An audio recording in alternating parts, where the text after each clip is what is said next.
Even as we clean up balance sheets and get credit flowing again, even as people start spending and businesses start hiring, all that's going to happen.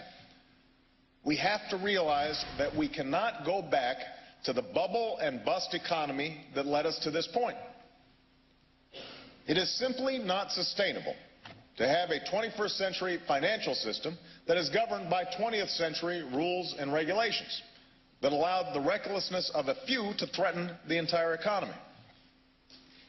It is not sustainable to have an economy where in 1 year, 40% of our corporate profits came from a financial sector that was based on inflated home prices, maxed out credit cards, over-leveraged banks, and overvalued assets. It's not sustainable to have an economy where the incomes of the top 1% have skyrocketed while the typical working household has seen their incomes decline by nearly $2,000. That's just not a sustainable model for long-term prosperity. For even as too many were out there chasing ever bigger bonuses and short-term profits over the last decade, we continued to neglect the long-term threats to our prosperity, the crushing burden that the rising cost of health care is placing on families and businesses, the failure of our education system to prepare our workers for a new age, the progress that other nations are making on clean energy industries and technologies while we remain addicted to foreign oil, the growing debt that we're passing on to our children. Even after we emerge from the current recession, these challenges will still represent major obstacles that stand in the way of our success in the 21st century. So we've got a lot of work to do.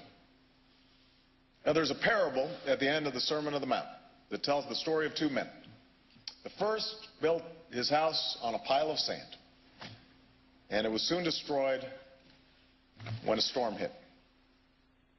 But the second is known as the wise man, for when the rain descended and the floods came and the winds blew and beat upon that house, it fell not, for it was founded upon a rock. It was founded upon a rock. We cannot rebuild this economy on the same pile of sand. We must build our house upon a rock. We must lay a new foundation for growth and prosperity. A foundation that will move us from an era of borrow and spend to one where we save and invest, where we consume less at home and send more exports abroad. It's a foundation built upon 5 pillars that will grow our economy and make this new century another American century. Number 1, new rules for Wall Street that will reward drive and innovation, not reckless risk-taking. Number 2,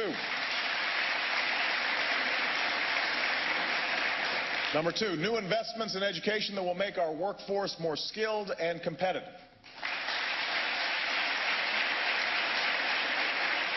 Number 3, new investments in renewable energy and technology that will create new jobs and new industries.